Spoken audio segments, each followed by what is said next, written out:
అద్భుతమైన వీడియోలు ఖడ్గం మినిస్ట్రీ అనే ఈ ఛానల్లో బైబిల్కి సంబంధించిన ఇలాంటి లేటెస్ట్ వీడియోస్ అప్డేట్స్గా వస్తాయి. ఈ ఛానల్ని సబ్స్క్రైబ్ చేసుకొని వాళ్ళు సబ్స్క్రైబ్ చేసుకోండి, తెలియని వారికి షేర్ చేయండి. ఇవి సండే స్కూల్ పిల్లలకును, విశ్వాసులకును, సేవకులకును బైబిల్ని అర్థవంతంగా చదవటానికి, బోధించటానికి కూడా ఎంతగానో సహాయపడతాయి. ఆల్రెడీ ఈ వీడియోలన్నీ ఈ ఛానల్లో రెఫరెన్స్తో సహా వివరంగా ఉన్నాయి. చూడండి, బైబిల్ని అర్థవంతంగా చదవండి. యేసుక్రీస్తు వారు గాడిదను ఎందుకు కోరుకున్నాడో నేను కొద్ది మాటలు నేను చెప్తాను, చూడండి. యోహాను సువార్త 12వ అధ్యాయము 14వ వచనం. సీయోను కుమారి భయపడకుము, నీ రాజు గాడిద పిల్ల మీద ఆసీనుడై. చాలు, యేసుక్రీస్తు వారు ఈ భూమి మీదకి వచ్చిన తర్వాత ఆయన యెరూషలేము ప్రాంతానికి అడుగుపెట్టుతున్న సమయంలో ఒక గాడిదను తెప్పించుకొని, ఒక గాడిదను కోరుకొని వస్తాడు. చాలా విలువైన రథాలు ఉన్నాయి ఆ రోజుల్లో, విలువైన గుర్రాలు ఉన్నాయి ఆ రోజుల్లో. కానీ ఈయన గాడిదనే కోరుకున్నాడు. అంటే దేవుడు ఒక దాన్ని కోరుకున్నాడు, లేదా ఒక వస్తువు గురించి, ఒక మృగం గురించి, ఒక పక్షి గురించి, లేకపోతే ఒక చీమ గురించి చెప్పాడంటే దాని వెనక చాలా భావం ఉన్నది. అంతేకాదు, ఆయన ఈ భూమి మీద సృష్టించిన ప్రతి దాని వెనక చాలా జ్ఞానము, భావము ఉన్నది. అది మనం అర్థం చేసుకోవాలి. యేసుక్రీస్తు వారు దేన్ని కోరుకున్నాడో? గాడిదను కోరుకున్నాడు. కారణం ఏమిటి? ఇర్మియా గ్రంథం 2వ అధ్యాయము 24వ వచనం. దేవుడు గాడిదను కోరుకోవడానికి గల కారణం ఏమిటి? అరణ్యమునకు అలవాటు పడిన నన్ను చెప్తాను. అరణ్యానికి అలవాటు పడిన, చూడు లేఖనం ఏమంటుందో, గాడిదను ఎందుకు కోరుకున్నంటే గాడిద అరణ్యానికి అలవాటు పడుతుందంట. మా దేవుడు ఒక దాన్ని కోరుకున్నాడంటే 66 గ్రంథాలు ఒకసారి సబ్జెక్ట్ చేయడు. 66 గ్రంథాలు అక్కడ కొంచెం ఇస్తాడు. ఇదంతా పోగు కావాలంటే మనందరం ఏం చేయాలి? ప్రార్థన చేసి పరిశుద్ధాత్ముడు సహాయముతో అడిగినప్పుడు ఆ గాడిద ఎక్కడెక్కడ ఏం దొరుకుతుందో మొత్తం తీసుకొస్తున్నాం మనం. అప్పుడు ఒక సబ్జెక్ట్ వచ్చింది అనమాట. అర్థమైందా? గాడిదని ఎందుకు కోరుకున్నాడంటే గాడిద అరణ్యానికి అలవాటు పడుద్ది, అనగా స్వేచ్ఛ జీవితానికి అలవాటు పడుద్ది. నరుడు ఎప్పుడు కూడా స్వేచ్ఛకి అలవాటు పడతాడు, స్వతంత్రంగా జీవించడానికి అలవాటు పడతాడు. అంటే నేను ఏది చేసినా నన్ను ఆగు అనేవాళ్ళు ఉండకూడదు, నేను ఎటు వెళ్ళినా నన్ను తప్పు పట్టే వాళ్ళు ఉండకూడదు, నన్ను పట్టుకునే వాళ్ళు ఉండకూడదు, నా మీద పెత్తనం అధికారం చలాయించే వాళ్ళు ఉండకూడదు అనే కోరుకుంటాడు నరుడు. అందుకనే గాడిదని కోరుకోవటానికి కారణం ఏంటంటే నరుడు అలా ఉండడు. నువ్వు చెప్తే నేను ఇనేదేంది, వాళ్ళు చెప్తే నేను ఇనేదేంది, ఒకళ్ళు చెప్తే నేను ఇనేదేంది, నా ఇష్టం అని అంటున్నావంటే నా ఇష్టం అనే పదాన్ని వాడకూడదు. ఏలయనగా నేను ఎక్కడికైనా పోతా, ఎటన్నా ఉంటా, ఏదైనా చేస్తా. అడిగేవాడేవాడు? నన్నేమంటాడు? ఏదైనా చేస్తా. డబ్బున్నవాడు అంటాడు, ఎక్కడికైనా తిరుగుతా, ఎన్నింటికైనా వస్తా. అడిగేవాడేవాడు? ఈ కాలంలో కూడా ఇదే సిచ్యువేషన్ గనక మనకుంటే మనం ఎవరు అంట? అరణ్యానికి అలవాటు పడిన అడవి గాడిదలు. అంటే స్వేచ్ఛకే, తల్లి మాట, తండ్రి అంటే భయం లేకుండా, తల్లి అంటే భయం లేకుండా, మాస్టర్ అంటే భయం లేకుండా, యజమాని అంటే భయం లేకుండా, పని ఓనర్ అంటే భయం లేకుండా, ఎప్పుడైతే ఒక నాయకుడు అంటే వినయ విధేయతలు, భయం, రెస్పెక్ట్ లేకుండా ఉంటామో మనము కూడా మా స్వేచ్ఛకి, స్వతంత్రానికి అలవాటు పడ్డవాళ్ళు అనమాట. చూడు లేఖనం ఏమంటాను, అసలు అట్లా ఉండొచ్చు సార్. సామెతలు 3:6, సామెతలు 3:6 11-14. నాయకులు లేని జనులు, అందుకే చూసుకో, ఏ వ్యక్తి అయితే నాయకత్వం కింద లోబడడో, నాయకత్వం కింద ఉండడో, అధికారం కింద ఉండడో, తల్లిదండ్రుల కింద ఉండడో, ఒక గురువు కింద ఉండడో, ఎవరు లేకుండా పెరుగుతాడో ఎదుగుతాడో చెడిపోతాడు లేఖన ప్రకారం. ప్రతి వ్యక్తి ఒక గురువు ఉండాలి, ప్రతి వ్యక్తికి ఒక తల్లిదండ్రులు ఉండాలి. వాళ్ళ ఆధీనంలో, వాళ్ళ సంరక్షణలో, వాళ్ళ బోధలో, వాళ్ళ జాగ్రత్తలో, వాళ్ళ విధేయతలతో పెరగాలి. నాయకులు ఎక్కడైతే ఉండరో ఆ జనం చెడిపోతారు. వాక్యం ఊరక చెప్పదు. మనమేమో ఏదైనా తప్పు చేస్తే ఎవరు పట్టుకోకుండా ఉంటే బాగుండు అనుకుంటాం. దేవుడు ఏమన్నంటే నాయకుడే ఉండాలి అసలు నీకు అంటాడు. ఆ నాయకుడు అధికారం కింద నువ్వు ఉంటే, ఇప్పుడు పెద్దోళ్ళు అయినా సరే ఒకళ్ళంటే భయం కలిగేటట్టు చూసుకుంటే వాళ్ళు తప్పులు చేయరు. నేను ఎదమండి కదా, నేను అధికారిని కదా, నన్ను అనేవాడు ఎవడో అంటే ఆ వ్యక్తి స్వేచ్ఛకు అలవాటు పడ్డాడు అని అర్థం. ఎప్పుడు అట్లా ఉండకూడదు, అది మంచి పద్ధతి కాదు. మరి పిల్లలు అంటే తల్లిదండ్రులు పిల్లల మీద నాయకులుగా ఉన్నారు, బాగానే ఉంది. స్కూల్లో మాస్టర్ నాయకులుగా ఉండాలి, పని దగ్గర ఓనర్ నాయకులుగా ఉండడం. మరి తల్లిదండ్రులకి ఎవరు నాయకులుగా ఉండాలా? ప్రతి వ్యక్తికి ఒక ఆయన నాయకుడిగా ఉండాలా. ఎవరంట ఆయన? సామెతల గ్రంథం 3:6. ప్రతి వ్యక్తి ప్రవర్తన మీద ఎవరుండాలా? నాయకుడు. నీ ప్రవర్తన అంతటి యందు ఆయన అధికారమునకు ఒప్పుకొనుము. హల్లెలూయా. ఇప్పుడు మనకు నాయకుడు ఎవరు ఉండాలంట? మనందరి ప్రవర్తన మీద, మాట మీద, నడవడిక మీద, వస్త్రాల మీద, రాకపోకల మీద, ఏం తినాలో, ఏం కట్టుకోవాలి, ఎక్కడ ఉండాలో, ఏమి చేయాలో అధికారం పెత్తనం ఆయన మీద. ఆయన అధికారాన్ని ఒప్పుకోవాలి. ఇప్పుడు నేనేమో చికెన్ పలావ్ తింటానంట, ఆయనేమో కాదు ఈరోజు పోస్తులు ఉండు అంటాడు. ఇప్పుడు నేనేం చేయాలి? ఏం చేయాలి? నా ఇష్టం. నేనేదో పోస్తులు ఉంటా, నా నోరు నా ఇష్టం, డబ్బులు ఉన్నాయి, వెళ్తా తింటా అంటే ఆయన ఏమంటున్నాడు? అధికారి ఏమంటున్నాడు? నువ్వు పస్తులు ఉండాలి ఈరోజు, ఎందుకంటే ప్రార్థనలు కూర్చుంటే నిద్ర వస్తుంది కాబట్టి అంటాడు దేవుడు.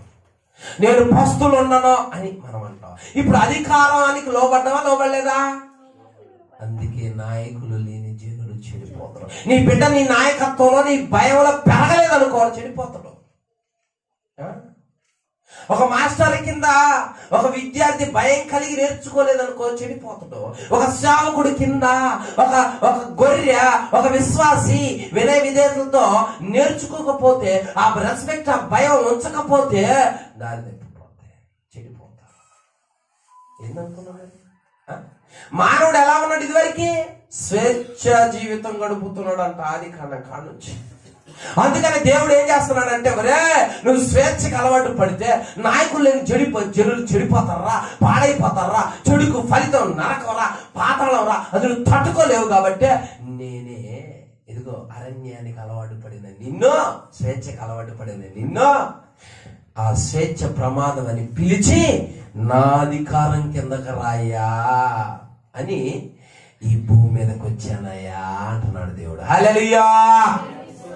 ఇప్పుడు మనందరూ ఎవరి అధికారం కింద ఉన్నాం? యేసయ్య అధికారం కింద ఉన్నావా? దెయ్యం అధికారం కింద ఉన్నావా? యేసు అధికారం కిందకు ఉంటేనేమో ఆయన చెప్పింది చేస్తాం. ఆయన అధికారమే కదా. నీ ప్రవర్తన అంతటి యందు ఆయన అధికారానికి అంతటి యందో గుర్తుపెట్టుకో. కొన్ని వాటిలో కాదు, కొన్ని కష్టమైన వాటిలో, కొన్ని ఏమో అమ్మా బాగా ఇష్టమైన వాటిలోనేమో ఆయన అధికారానికి ఒప్పుకుంటాం. కొన్ని ఏమో మరి కష్టమైనవి ఉంటాయి కదా, వాటిలో ఆయన అధికారానికి ఒప్పుకో చోటి తావివ్వము. నరుడు కొన్ని వాటిల్లోనేమో దేవుని వాక్యానికి లోబడి ఆయన అధికారానికి ఒప్పుకొని, కష్టమైన వాటిల్లో మాత్రం ఆయన అధికారానికి ఒప్పుకోవటలా. అందుకే ప్రవర్తనలు ఎలా ఉన్నాయో తెలుసా? డబ్బుకి లొంగుతాం, మిగిలిన వాటికి దేవుడికి లొంగుతాం, ధనానికి లొంగుతాం, పదవికి లొంగుతాం, ప్రతి విధమైన తిండికి లొంగుతాం, వస్త్రాధరణకు లొంగుతాం, స్నేహానికి లొంగుతాం, లోకాశలకు లొంగుతాం. కొన్ని ఇట్లుంటాం, కొన్ని అట్లుంటాం.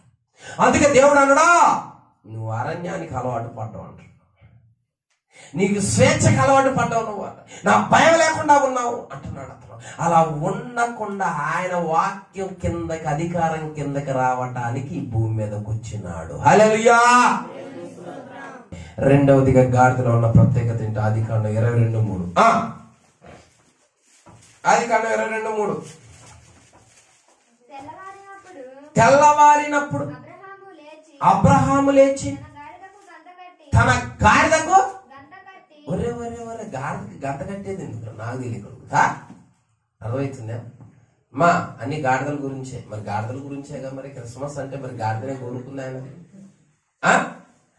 తెల్లవారినప్పుడు అబ్రహాము ఎవరి గంత కట్టిండో? చిన్నప్పుడు ఆట ఆడుకునేవాళ్ళం, కళ్ళ గంతల ఆట. మనమే మనుషులు కట్టేవాళ్ళం, ఆయనే గాడిద కట్టిండు అనమాట. తెల్లవారినప్పుడు అబ్రహాము గాడిదకి గంత కట్టి, గాడిదకి గంట ఎందుకు కడతారు? కళ్ళ గంత కడతారు. ఎంత ఎందుకు కడతారు తెలుసా? తెలీదా? బా వెరీ గుడ్. అది తీస్తే అంటే సూపు వంకర సూపు అనమాట. ఇది గంత తీస్తే సూపు పక్క సూపులు పోద్ది అనమాట. గాడిద మనిషి కూడా అంతే. తిన్నన మార్గంలో లేడు ఇప్పుడు, చక్కని మార్గంలో లేడు ఇప్పుడు, అనేకమైన వంకర మార్గంలో కల్పించుకున్నాడు అనమాట. అరే ఈ మార్గంలో నడువురా నాయన అంటే ఆ మార్గంలో సుఖం ఉందంటాడు, ఆ మార్గంలో సంతోషం ఉందంటాడు, ఈ మార్గంలో బాగుంది అంటాడు, వాళ్ళు పిలుస్తున్నారు అంటాడు, ఈ అంటాడు, అటు ఇటు తిరుగుతూ కళ్ళలో ఎటు పడితే అప్పగించుకున్నాడంట. అందుకనే దేవుడు నీ చూపు ఇటు అటు చూడక చక్కగా చూడంటానికి వచ్చిండు. చూడక్కడ సామెతల గ్రంథం 4:25. నీ కన్నులు ఇటు అటు చూడక సరిగాను నీ కనురెప్పలు నీ ముందర. కళ్ళు అమ్మా చాలా రకాల 16 రకాల కంటి చూపులు ఉన్నాయి. మర్చిపోయా బైబిల్ గ్రంథంలో 16 రకాల కంటి చూపులు. పార్ట్ 1 పార్ట్ 2 చేసే, మిగిలిన నేను చేస్తాను. కంటి చూపులో చాలా రకాలు ఉన్నాయి. దేవుడు ఏమన్నాడంటే తిన్నని చూపు, తేరి చూసే చూపు బైబిల్ గ్రంథంలో ఉంది. మన మార్గం, మనం చూసే చూపు ఎలాంటిదంటే పరలోకపు చూపు, పరిశుద్ధమైన చూపు చూడాలి. లోకం ఏం చేస్తుందంటే ఈ చూపును అటు చూడలేదు, డైవర్ట్ చేస్తుంది. ఇప్పుడు ప్రభువా ఈ దోణ మీద రావడం నాకు అంతగా ఇష్టం లేదు, కానీ నువ్వు సముద్రం మీద నడుస్తున్నావు కాబట్టి నేను కూడా నడుస్తానయ్యా అన్నాడు. అరే ఆశపడ్డలే, విశ్వాసం ఉందిలే, డేరు ఉందిలే, ధైర్యం ఉందిలే, నడువయ్యా అన్నాడు దేవుడు. మన ఆయన దగ్గరకు వచ్చేవాడంటే ఆయన మనకి ఇష్టమే. సరే అని దిగిండు. 4 అడుగులు వేసిండు. 4 అడుగులు వేసేవాడు చక్కగా 4 అడుగులు వేయద్దు. ఆయన చూసుకుంటా ఈ కాసేపట్లో ఈరోజు ఆదివారం షాపింగ్ పోదా, ఈరోజు షాపింగ్ పోదాలే, మందిరం వద్దు అన్నాడు ఎవడో ఒకడు. అనేసరికి ఈ సూపు పోయి చీరల సూపు పోయింది. చీరల సూపు పోయేసరికి ఏమైంది అయ్యగారు? చీర ఏం చేసింది? చెప్పమైంది, చదవరింది. ఏం చేసింది? నిన్నెవరు చూడమంటారు గాలిని? నీకేం పని? గాలి కొట్టుకుపోద్ది, గాలి ఎటో వెళ్ళిపోద్ది. గాలి ఇప్పుడు ఏడుంటుంది, తర్వాత ఇంకేడో ఉంటది. చెడు తిరుగులు తిరిగేవాడు, చెడు మాటలు చెప్పేవాడు, పడగొట్టేవాడు, నాశనం చేసేవాడు ఇప్పుడు ఇక్కడ ఉంటాడు, ఇంకా సేపటికి అక్కడ ఉంటాడు. వాడు తిప్పి తిప్పి పిప్పి చేస్తాడు. తిన్నని మార్గం వైపు చూస్తే నువ్వు బాగుపడతావు, ఏసు వైపు చూస్తే అద్భుతాల్లో నువ్వు నడుస్తావు. నువ్వు పక్క సూపులు చూసినావు అనుకో, ఇటు అటు మునిగిపోవటం జరుగుతాయి. మునిగిపోతున్నారు ఈ రోజుల్లో చాలా మంది. దేవుని పిలుస్తా ఉన్నాడు, రా నా దగ్గరికే అంటున్నాడు. వస్తానయ్యా అంటున్నాడు, 4 అడుగులు వేస్తా ఉన్నాడు. లేకపోతే మధ్యలో ఏదో ఒక సూపు, ఎవరో ఒకరు ఎంటర్ అవుతా ఉన్నారు. అందుకనే నరుడు ఇలా మునిగి ప్రాణం మీదకు తెచ్చుకున్నాడు. ఒక సూపు కాదు, చాలా చూపులు ఉన్నాయని. ఇక ఆడిని ఇడిపించకపోతే లాభం లేదు, వల్ల కాదులేదు బిడ్డ అని ఈ భూమి మీద కంట ఆ గాడిద కళ్ళకి గంత కడితే తిన్నగా వెళ్తున్నట్టు మన కళ్ళకి గంత కట్టడానికి వచ్చేసరికి ఇప్పుడు మనం బైబిల్ కాస్త చూడగలుగుతున్నాం, దేవుని సన్నిధికి వచ్చి వాక్యం వినగలుగుతున్నాం. గంత కట్టాడు, హల్లెలూయా. లేకపోతే మన కళ్ళు చూసేయి, పక్క చూపులు చూసేయి. ఓర చూపులు ఉన్నాయి అమ్మా, ఓర చూపులు ఉన్నాయి. బైబిల్ కానీ ఓర చూపులు ఉన్నాయి, చాలా రకాల చూపులు ఉన్నాయి. అది రెండవదే. గాడిదంటే ఏమనుకున్నా? వాక్యం చాలా ఇంపార్టెంట్, ఉపదేశం చాలా ఇంపార్టెంట్. వాక్య జ్ఞానం కలిగినోడు దేవుడు ఇష్టపడతాడు, సంతోషిస్తాడు. ఈ రోజు చూపు ఎలా ఉందే? ఎక్కడేమో వాక్యం చూస్తాం, ఇంటికి పోయి టీవీని చూస్తాం. ఎందుకు ఆ చూపు ఎందుకు? మళ్ళీ అటు ఎందుకు చూపు? మరి అది పడగొట్టుద్దిగా మరి. అది ఇక్కడేమో ప్రార్థన చేస్తాం, ఇక్కడేమో భాషలో మాట్లాడుతాం, ఇక్కడేమో పరిచర్య చూస్తాం, పరిశుద్ధులతో సహవాసం చేస్తాం. బయటికి వెళ్ళిపోయిన తర్వాత నీ చూపింకి దేని వేరే దాని మీద ఉంటే ఉపయోగం ఏంటి ఒక్కసారి ఆలోచించుకో. అది ఏం చేస్తుందో తెలుసా? పడగొడుతుంది. పేతురు మునిగిపోతున్నట్టు సముద్రం మీద నడవాల్సినోడు గాలిని చూసి రక్షించు అంటాడు. నువ్వు నడిచి నలుగురిని రక్షించాల్సింది పోయి మనం పడిపోయి రక్షించు అంటాడు. దేవుడు అన్నాడు అల్ప విశ్వాసే అంటే ఊరుకుంటారు. మందిరానికి వస్తారు ఎవరన్నా, వస్తారు ఎవరన్నా, ఏందాయన అట్లా అంటుంది, ఏందాయన పెద్ద చిన్న కూడా చూడటం అల్ప విశ్వాసం అంటే ఏంది? మరి ఏసే అన్నాడుగా మరి అక్కడ ఎందుకు సందేహించావు?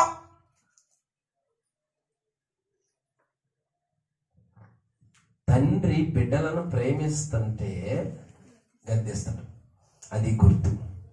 వాక్య జ్ఞానం లేదనుకో ప్రతిదానికి చెప్పలే. మరి ఏం చేయాలి? నువ్వు దారి తప్పుతున్నావు, నీకు అర్థం కావట్లా, నీకు ఏం చేయాలంటే గద్దింపో.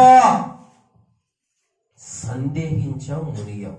గాలితో నీకేం పని? నీ కన్ను ఎందుకు చూసి, నీ కళ్ళతో ఏం పని చూడాలని? ఆ దృశ్యం వైపు నీకెందుకు, ఇటు నీకెందుకు? నీ మార్గం ఏది? నన్ను చూశావు, అప్పుడు పడిపోవాలా? అంటే నీ ఆరోగ్యం బాగుంది, నీ కుటుంబం బాగుంది, నీ పిల్లలు బాగున్నారు, నీ భవిష్యత్తు బాగుంది, పాటలు నేర్చుకుంటున్నావు, వాక్యం నేర్చుకుంటున్నావు, నీ వ్యాపార అభివృద్ధి చెందుతూ అన్నిట్లో చక్కగా వెళ్ళిపోతా ఉన్నావు. అప్పుడు తిన్న మార్గం పరిశుద్ధ మార్గంలో నీకు లోటు లేకుండా ఉంది. ఎప్పుడైతే పక్క సూపు నువ్వు తిప్పుకున్నావో వాళ్ళ మాటలు వీళ్ళ మాటలు ఎన్నో అని మునిగిపోయే పరిస్థితి సంభవించింది. అందుకు దేవుడు అంటున్నాడు, నా వైపు లేని విశ్వాసం గాలి వైపు ఎందుకు మళ్ళిందే? గాలి ఒకసారి ఉంటుందా? మనం బట్టే సవాసం కూడా అలాంటి. ఇక మూడవదిగా నిర్గమకాండం 23:4 గాడిదను ఎందుకు కోరుకున్నాడు?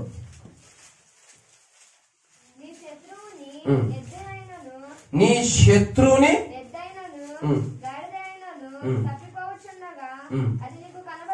మళ్ళీ చదవాలా?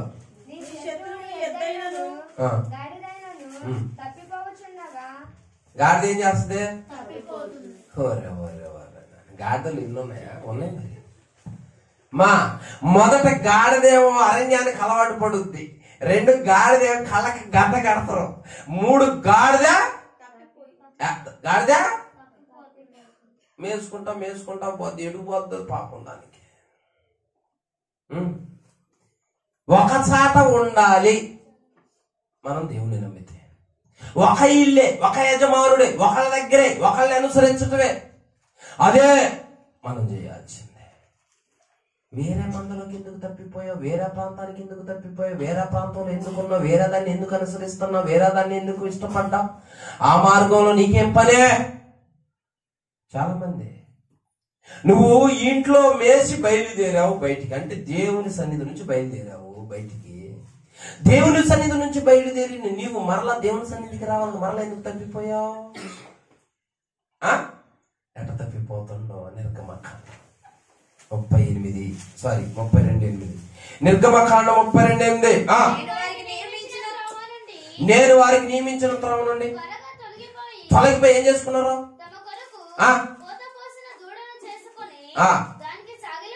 అది సంగతి. దేవుడు ఏం చేశాడు అంటే, నా దగ్గర ఉన్నప్పుడు నా మాటలు వెండి బంగారం కన్నా విలువైన నాయన, వజ్ర వైడూర్యాల కన్నా విలువైనవి, దీనికి మించింది ఈ భూ ప్రపంచంలో ఎక్కడా లేదు నాయన అని దేవుడు చెబితే, నరుడు ఏం చేస్తున్నాడు అంటే, ఆ మాటలు విని బయటికి వెళ్ళిన తర్వాత వెండిని ఇష్టపడటం, డబ్బుని ఇష్టపడటం, లోకాన్ని ఇష్టపడటం, దారి తప్పు పోయే లక్షణాలు. అంటే నువ్వెందుకు తప్పిపోతున్నా? ఈరోజు నరుడు ప్రయాసం మొత్తం సంపాదన, దానిలో ఒకరు తప్పిపోతాం. వెండి బంగారాలు ఆపించి దానిలో తప్పిపోతాడు. లోకాశలో ఒకరు తప్పిపోతారు, ఆట పాటలో ఒకరు తప్పిపోతారు. ఏటోళ్ళు అట తప్పిపోతా ఉన్నారో నువ్వెందుకు తప్పిపోయినావు? అది నీకు జ్ఞానం నేర్పట్లేదు. ఎందుకు నేర్పుద్ది? ఐగుప్తు దేశం నుంచి దేవుడు ఇజ్రాయేలీ ప్రజలను విడిపిస్తే మార్గ మధ్యలోకి వచ్చేసరికి నా పిల్లలు ఐగుప్తు దేశం నుంచి వచ్చేటప్పుడు ఘనమైన బంగారం తీసుకుని రావాలని దేవుడు ఇస్తే మార్గంలోకి వచ్చిన తర్వాత అంట శుభ్రంగా ముక్కు పొడకల్ని శావలను తీసి అమ్మ బాగా కరకబెట్టి దూడం చేసి, అరే ఐగుప్తు దేశంలోంచి మనం రప్పించిన యెహోవా ఏనేరా అంటారంట వాళ్ళు. ఏమన్నా వాళ్ళని ఏమన్నారమ్మా వాళ్ళని? ఈ రోజుల్లో దేవుడు ఎవరు? అవునా అవునా? శిలువకు నమస్కరించే వాళ్ళు ఎక్కువ, మరేమకి నమస్కరించే వాళ్ళు ఎక్కువ. విగ్రహంతో నీకేం పని? బాలేసుకు నమస్కరించే వాళ్ళు ఎక్కువ, దండేసే వాళ్ళు ఎక్కువ, వెంటకలు ఇచ్చే వాళ్ళు ఎక్కువ, మొక్కుకునే వాళ్ళు ఎక్కువ. ఎవరు దేవుడు ఎందుకు తొలగిపోయావు? అర్థం కావట్లేదు నలుడికి. దేవుడు ఎవరో మనం చెప్పాలి, సత్యం ఎవరో మనం చెప్పాలి. మనమే చెప్పకుండా మనమే యేసయ్య బొమ్మ ఉందని దానికి నమస్కారం చేస్తే ఎట్లా? నువ్వెందుకు తొలగిపోయా? దారి ఏది? మొదట ఐగుప్తు దేశంలో మాట్లాడింది వాక్కు, ఎర్ర సముద్రం దగ్గర మాట్లాడింది వాక్కు, వాళ్ళతో ఏం మాట్లాడాలో ప్రత్యక్షమైంది మోషాకి వాక్కు. అన్ని చోట్ల వాక్యేగా ప్రత్యక్షమైంది. అది ఎందుకు శబ్దం ఉండేను అనగా వాక్యం ఉండేను, అదే ప్రత్యక్షమైన. మరి ఐగుప్తు దేశంలో నుంచి హోరేబు పర్వతం దగ్గరకు వచ్చేసరికి సీన్ మారిపోయింది. దేవుడు ఎవరాయ అంటే వాక్ కాదంట, పోతదోడంట. ఏం చేయాలా? హృదయం నిండా డబ్బు బంగారం పరాయిళ్ళు హృదయంలో పెట్టుకొని ఆ విగ్రహారాధన చేస్తా ఏసే దేవుడు అని పేరు పెడితేట తప్పది. దారి తప్పిపోయావు, గాడిదలాగా దారి తప్పిపోయావు. నేను చెప్పిన దాన్ని పాటించకుండా ఇంకొక మార్గంలోనికి వెళ్ళిపోయా, దాన్ని అనుసరిస్తా ఉన్నావు. ఆ మంది ఎమ్మడి తిరుగుతా ఉన్నావు, అటు తిరుగుతా ఉన్నావు, దాంతో స్నేహం చేస్తా ఉన్నావు. కాబట్టి దారి తప్పిపోయిన నిన్ను మరలా దారిలోకి తీసుకొని రావటానికి నేను వచ్చా అంటున్నాడు దేవుడు. హల్లెలూయా. అసలు దారి తప్పిపోయిన ఎవడన్నా ప్రేమిస్తాడా, కనికరిస్తాడా? యేసు కోరుకున్నాడంట. గాడిదా అమ్మా, గాడిదా గాడిదని ఎందుకు కోరుకున్నాడు? స్వేచ్ఛకి అలవాటు పడ్డావు, నాశనం అయిపోయావు. రాగలు వచ్చేది అందుకే. మరి కళ్ళు చెడిపోయాయి, గంత కట్టడానికి పిలిచా. ఆ తర్వాత తప్పిపోయావు. ఒకప్పుడు ప్రార్థన బాగా చేసి వాక్యం బాగా చదివి దేవుడి సన్నిధానంలో ఉండి ఆ తర్వాత అది పూర్తిగా తొలగిపోకూడదు, తప్పిపోవటం. పాపంలో దిగకూడదు, అది తప్పిపోవటం. ఏది తప్పింపజేసింది, ఏ తప్పుడు బోధ, ఏ అన్యాయ బోధ, ఏ స్వేచ్ఛ బోధ, ఏ వ్యర్థమైన బోధ మనం అలా చేసిందో మనం గమనించుకోవాలి. తర్వాత 4వదిగా సామెతల గ్రంథం 26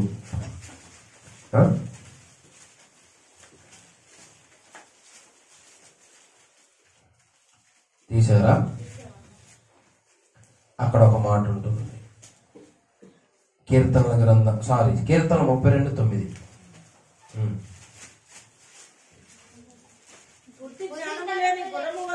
బుద్ధి జ్ఞానం లేని గుర్రం వలెనైనను, బుద్ధి వాడికి ఏం లేదు.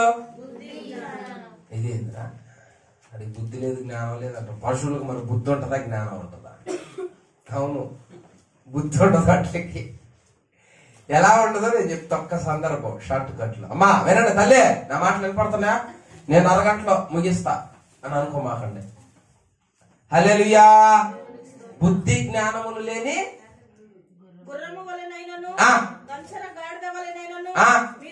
మనం అంటున్నాడు. గాడిదకి జ్ఞానం లేదు, బుద్ధి లేదు, మీరు అట్లా ఉండొద్దు అంటున్నాడు. అంటే బుద్ధి లేని సందర్భం చాలా ఉన్నాయి. వాళ్ళు చెప్తాను నేను. ఒకసారి ఒక ఆయన గాడిద మీద, కంచెర గాడిద మీద ఎక్కి యుద్ధానికి పోయాడు. యుద్ధం చేస్తుంటే శత్రువులు ఈయన తరుముతుంటే ఆ గాడిదని ఏం చేసిందంటే దారి వైపు మళ్ళీ దారిలో బా అంటుంటే పరిగెడతాం. దారి వైపు పరిగెడుతుంటే అది ఈ ఎదురు శత్రువులు వచ్చారు. ఇప్పుడు ఏం చేస్తున్నది?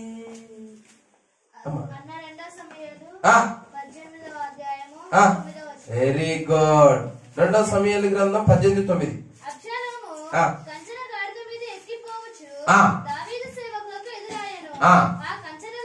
కంచరగాడిద ఒక గొప్ప మస్తకి వృక్షం యొక్క చిక్కు కొమ్మల క్రిందకి పోయినప్పుడు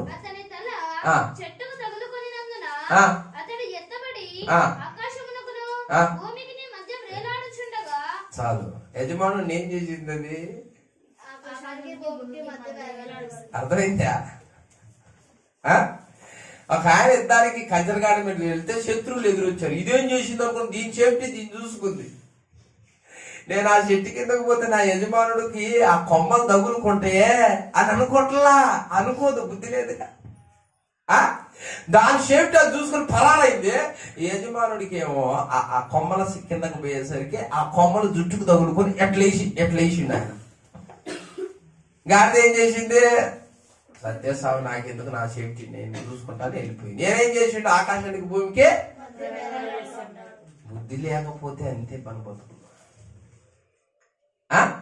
గాడిదకి బుద్ధి ఉండదు. నా యజమానుడు అయిపోతాడేమో, నా యజమానుడికి ఏమన్నా అయితేమో, నా యజమానుడికి దెబ్బ తగిలితే నా యజమానుడు చచ్చిపోతాడు. మనం కూడా అంతే. కొన్ని సందర్భాలు ఈ తప్పు చేస్తే నా మీదకి ఏమొస్తుందో, నా బతుకు కూడా ఎట్లా ఏలాడబడుద్దేమో, నా జీవితం కూడా ఎట్లా ఉంటదేమో, నా కుటుంబం నా పిల్లలు ఇలా అయిపోతారేమో, ఎటు కాకుండా ఆకాశానికి కాకుండా భూమికి కాకుండా ఎటు కాకుండా అయిపోతాయి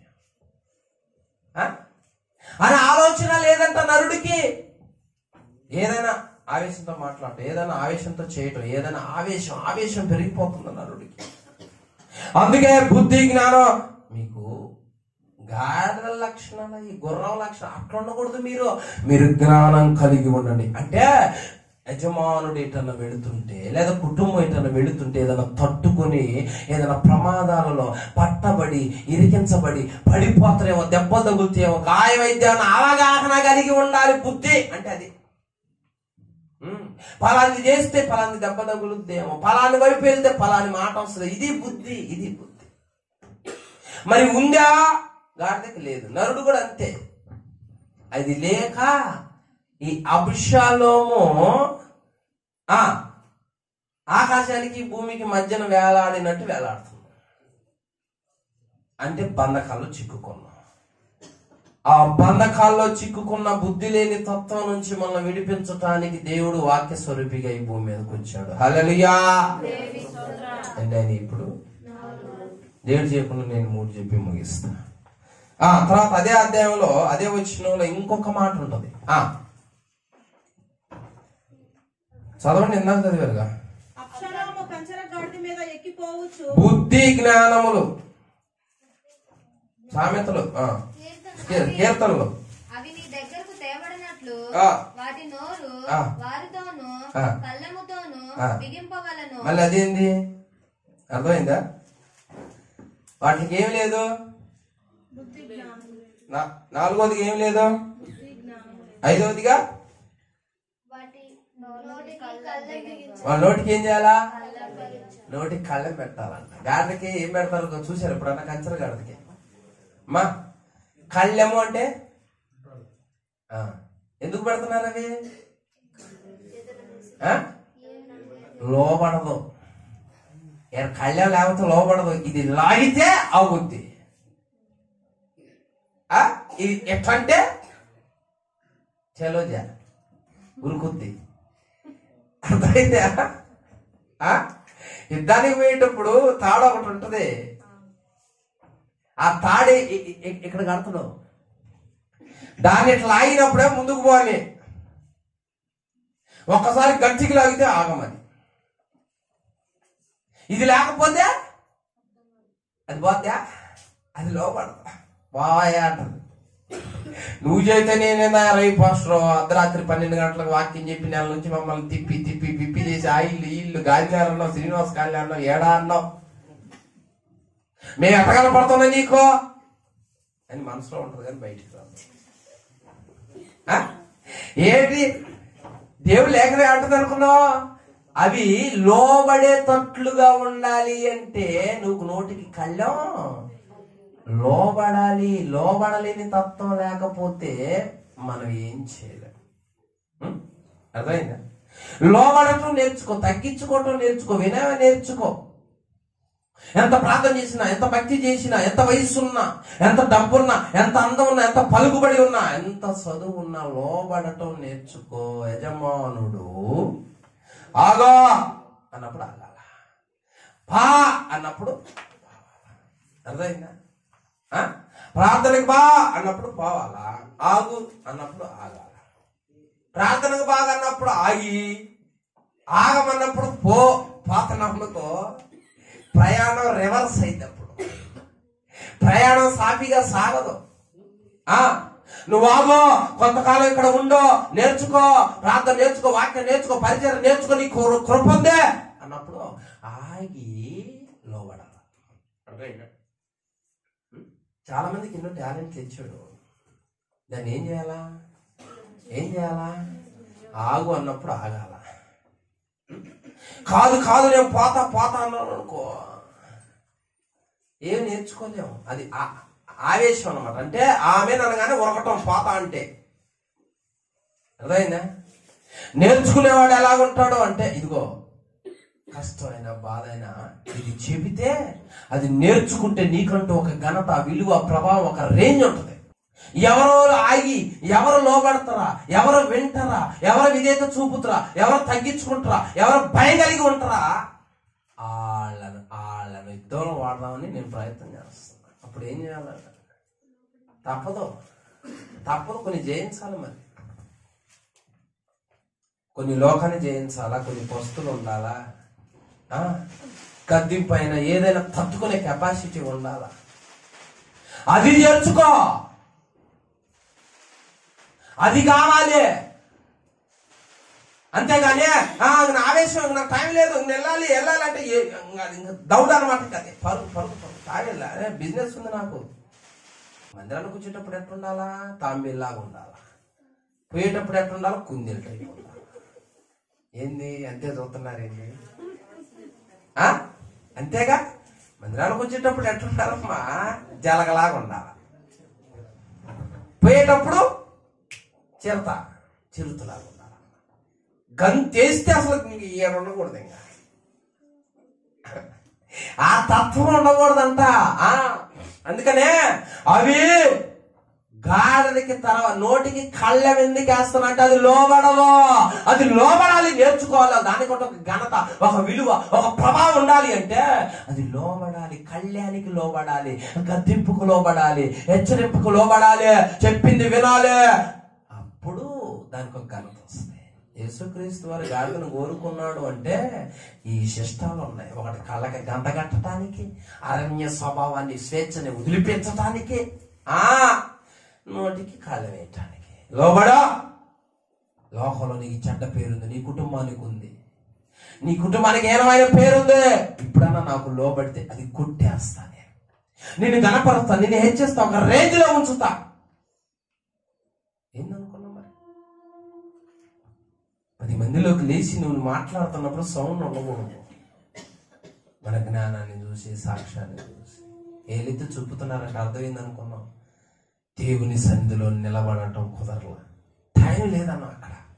ఇది చెప్పి ఆరవదిగా వాటికి ఏముంటదంట అమ్మా?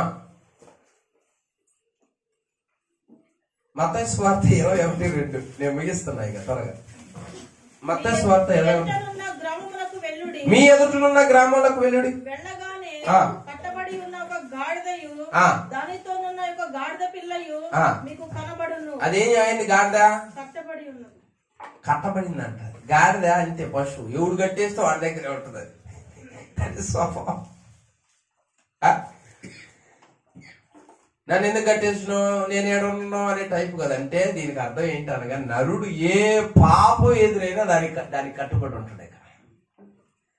ఏ పాపం నా తాడు వేసుకుంటాడు అనమాట. నేను నీ కట్టుబడి ఉంటాను. ఏ తప్పైనా సరే అది చీ అండవు. నువ్వు నాకు యజమానుడుగా, నువ్వు చెప్పినట్టు నేను వినాలా అని అండవు. దాన్ని చేస్తున్నావు, చూస్తున్నావు, అనుసరిస్తున్నావు అంటే ఆ తాడు మన మెడకు పడ్డదని. ఆడు కట్టేశాడు అంటే ఎక్కడ కట్టేస్తే అక్కడ ఉంటావా చెప్పు. ఎక్కడ తాడు నీకు బిగిస్తే అక్కడ ఉంటావు. ఏ తప్పులో ఆయన ఉంటావో అక్కడ నీకు కట్టేశాడు సాతాను అని అర్థం. ఏ పాపములను మనం చేస్తున్నామో అక్కడ కట్టేశాడు అని అర్థం. ఎన్ని తాడు కట్లు ఉన్నాయి ఇప్పుడు మనకే. చేతులారా నన్ను గట్టి అన్నాడు ఒక ఆయన. ఆయనే అన్నాడు నన్ను గట్టి అన్నాడు ఆయన. ఎంత పిచ్చి పొరపాటు అది. చూడు న్యాయాధిపతుల గ్రంథం, న్యాయాధిపతుల గ్రంథం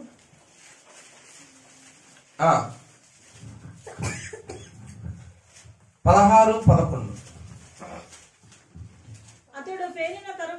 అతడు పేనిన తరువాత పనికి పెట్టని క్రొత్త తాళ్లతో అతడు పేనిన తర్వాత పనికి పెట్టబడిన క్రొత్త తాళ్లతో నన్ను బాగుగా బంధించిన ఎడల, అదుడు ఏం చెబుతుండో, నన్ను బాగా కట్టేసిన ఎడల నేను బలహీనుడనై సామాన్య మనుషులలో ఒకని వలె అవునని ఆమెతో చెప్పాను. ఎవడన్నా బలం పొందుకోవటానికి కట్టేయాలన్నాడు గాని బలహీనుడు కావటానికి కట్టేయటం ఏందండి విచిత్రంగా. మనం కూడా చేతులారా నీకున్న బలాన్ని, అభిషేకాన్ని, నీకున్న ప్రభావాన్ని, నీకున్న పేరుని నాశనం చేసుకోవటమే. పాపం దగ్గర పోయి కట్టబడటం. అప్పటి వరకు సింహం వస్తే మేకపిల్ల నోరుగా సింపుల్ చీల్చి అవతలేసింది. 1000 మంది వస్తే గాడిద పచ్చిదవుడు ఎముకతో సంపి 2 కుప్పలేసిందంటమ్మా, ఆదివారం కుప్పల్లాగా. ఇంత బలాజ్యుడు, ఇంత శక్తిమంతుడు, ఇంత ప్రభావం కలిగిన వాడు, 1000 మంది కూడా అతని ముందు నిలబడలేని వాడు, 300 అక్కలు పట్టుకొని వాళ్ళ చేరు మొత్తం తగలబెట్టి మొప్ప తిప్పలు చేసినోడు. ఒక కామ దగ్గర నన్ను కట్టరాదు, నన్ను కట్టి అంటున్నావు. కట్టే ఏంది బుద్ధి లేని వ్యవహారం కాకపోతే. నన్ను కట్టేస్తే నేను బలహీన అవుతాగా, నన్ను కట్టేస్తే నేను బలహీన అవుతాగా అంటున్నా. మనం కూడా అంతే. చిన్నదాని దగ్గర కూడా మనల్ని అది కట్టేయకూడదు, చిన్నది కూడా మనం బంధించకూడదు, అవకాశం ఇవ్వకూడదు, ఆ లోటుపాట్లు మనలో రానియకూడదు, అంత అలుసు దాకా తెప్పించుకోకూడదు. సాతాను కూడా తెలియకల్లవాడు, అంత గింజేస్తాడు, అక్కడ వచ్చి పెడతాడు. పెట్టట అయిపోయిందా మనం.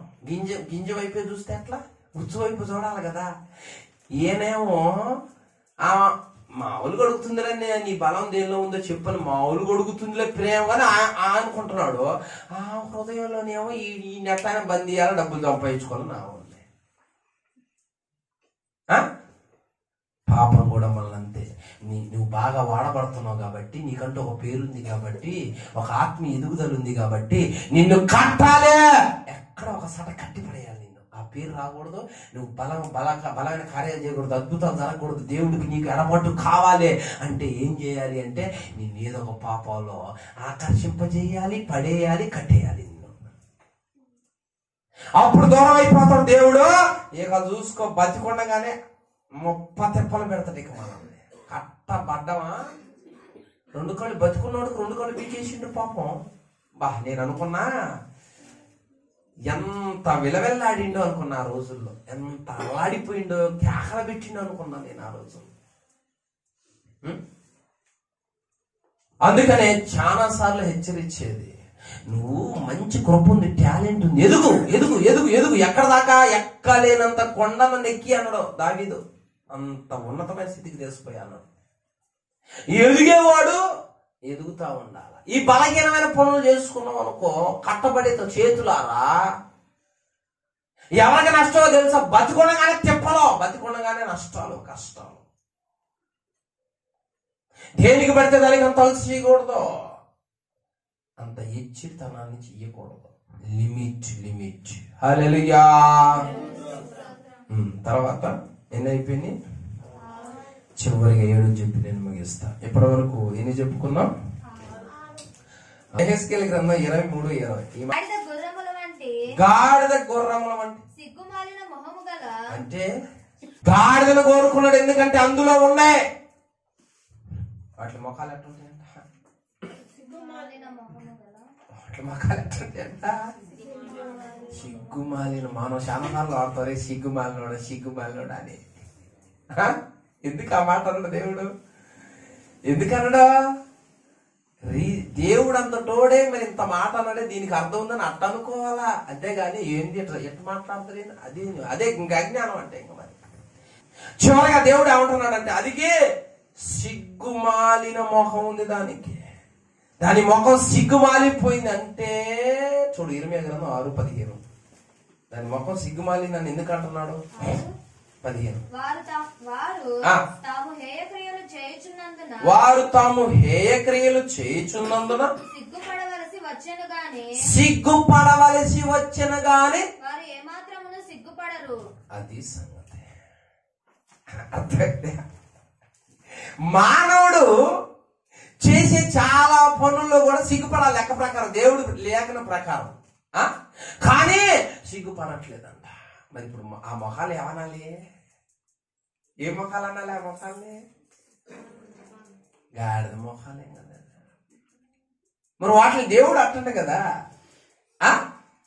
బూతులు మాట్లాడకూడదని తెలుసు, మరి ఎందుకు మాట్లాడుతున్నావు? సిగ్గులేదు. లేఖనం అంటుంది అక్కడ.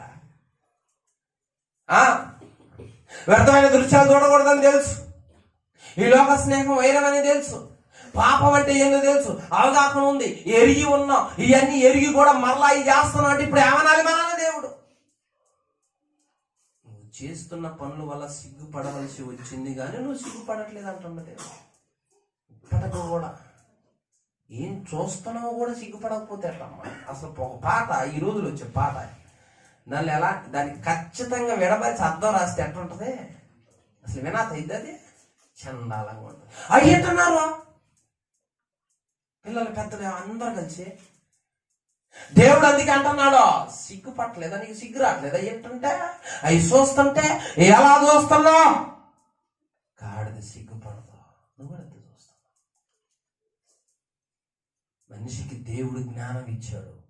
చెవి ఎందుకు ఇచ్చాడంటే చెవి మాటలను పరిశీలించింది. నాలుక ఎందుకు ఇచ్చాడు? ఆహారాన్ని రుచి చూచింది. కన్ను ఎందుకు ఇచ్చాడు అంటే ఏం చూస్తున్నావు గ్రహించడానికి. ప్రతిదీ ఇచ్చాడు దేవుడు. కానీ ఇప్పుడు నరుడు ఏం చేశాడు? నరుడు ఏమైపోయాడంటే సాతాను మొత్తం ఎక్కడక్కడ తారుమారు చేసి పెట్టాడు. ఆడవాళ్ళు కూడా సినిమాలు పిచ్చి టికెట్ల కోసం తొక్కొని చచ్చిపోతున్నారంటే ఈ ప్రపంచంలో ఉన్న మనం. వాళ్ళేడు మొత్తం అబద్ధమేనాయా? వాడు ఫైటింగ్ అబద్ధం, గాల్లోకి వెళ్ళటం అబద్ధం, ఉరి ఉరి ఉరి ఉరి డూప్లికేట్ది. అది ఎందుకు చూస్తున్నా? అసలు ఏమునని చూస్తున్నది? సిగ్గుపడాల్సిన వాటిని దీనికి నేను పోవటం, నా డబ్బులు, నా సమయం వృధా అయింది, వాళ్ళేంది అని అనాల్సింది పోయి పిల్లలు పెద్దలు చదువుకున్నవాడు అనుకోకుండా ఎవరు మొత్తం ఫ్యాన్స్ అంట. వాళ్ళకి ఫ్యాన్స్ అంట. మళ్ళంటే అమాయకుల్ని సోదరుల్ని అడ్డం పెట్టుకుని పైకి వచ్చారు వాళ్ళు. విచిత్రం చూడు, వాడు డబుల్ మీనింగ్ డైలాగులు మాట్లాడి వాడు పాపులర్ అయిపోయిండు. ఏం యాంకర్ చేసి పాపులర్ అయిపోయింది. మనమేమో కోత కోసుకుంటున్నాం. మనం కోతలే కోసుకుంటున్నాం. ఇంకా మనమే పెయింట్ కోసుకుంటున్నాం. మన బతుకులు అట్టండి వాళ్ళు. విచిత్రం చూడు. అది సిగ్గుపడవలసిన పని కాదా? వాళ్ళు వస్త్రాలు సరిగ్గా కట్టు, వాళ్ళ మాట సరిగ్గా ఉండదు, వాళ్ళ ప్రవర్తన సరిగ్గా ఉండదు. వాళ్ళకి ఫ్యాన్స్ ఏంది? వాళ్ళ టీచర్స్ చూసేది. ఖండించాల, బుద్ధి చెప్పాల, గర్జించాలి. నరుడు అలా లేడు. అందుకే దేవుడు అంట సిగ్గుపడవలసిన వాటిలో సిగ్గుపడకుండా ఉన్నారు నా బిడ్డలు. ఏం చేస్తా? సాధారణంగా అట చేసి ఇక్కడ పెద్దోళ్ళు కూడా ధ్యాన సౌకర్యం పెడితే పెద్దోళ్ళు కూడా వేసి వస్తున్నారు. క్రైస్తవులు వాళ్ళు వేసే పాటలు ఎలాంటి? వీళ్ళకి జ్ఞానం రాలేదా? అసలు ఏం చూస్తున్నారు అర్థం కావట్లేదా? జీవం కలిగిన దేవుడు చెవి కలిగిన వాడు వినుగా కానది ఎందుకో తెలుసా? కన్నున్నవాడు చూసునుగా ఎందుకు అన్నాడో తెలుసా? గ్రహించాలి. గ్రహించే ఆ మనస్తత్వం కలిగి ఉండాలి. గ్రహించినప్పుడే ఏంది దాన్ని సిగ్గుపడతాం. నేనేంది ఎట్లా చేస్తాను? ఏంది ఎట్లా పోతాను? ఏళ్ళ దగ్గర ఉన్నాను, ఏళ్ళ ఎమ్మడి తిరుగుతున్నాను ఏంది? ఈ పాడు పనులు చేసే వాళ్ళ దగ్గర ఉన్నాను ఏంది? నేను ఈ పాడల వాటిలో ఉన్నాను ఏంది? అది తాగితే మొత్తం వస్తుంది, పడిపోతా, దెబ్బలు తగ్గుతాయి, బట్టలు చినిగిపోతే, జనం తిడతారు, ఇంట్లో ఉన్న ఆడవాళ్ళ వస్తువులు కూడా తాగటం పోతే సిగ్గుపడద్దా? సిగ్గు లేదు ఈ రోజుల్లో. అలా నరుణ్ణి సాతానుగాడు చేస్తే ఆ సిగ్గు తత్వం నుంచి బయటికి విడిపించడానికి దేవుడు వచ్చాడు. హల్లెలూయా. అందరికీ వందనములు. ఖడ్గం మినిస్ట్రీ వీడియోలకు సంబంధించిన బుక్కు ప్రింట్ అయి సిద్ధముగా ఉన్నది. మొదటి బుక్కు ఈ కనిపించే 30 అంశాల మీద ఉన్నది. కావలసిన వారు ఈ నెంబర్కు కాల్ చేసి ఆర్డర్ చేసుకొనగలరు. బైబిలులోని ఆదికాండం నుంచి ప్రకటన గ్రంథం వరకు ఉన్న 1126 కఠిన పదాలు రిఫరెన్స్తో సహా వాటి అర్థాలు గల బుక్ కావలసిన వారి క్రింది నెంబర్లకు కాల్ చేయండి. ఖడ్గం మినిస్ట్రీ అనే ఈ ఛానల్ ని వీక్షిస్తున్న మీ అందరికీ మా వందనములు. ఈ ఛానల్లో బైబిల్ కు సంబంధించి ప్రతి కఠినమైన పదాలకు అర్థాలు వస్తాయి. కాబట్టి ఈ ఛానల్ ను సబ్స్క్రైబ్ చేయండి, లైక్ చేయండి, కామెంట్ చేయండి, షేర్ చేయండి.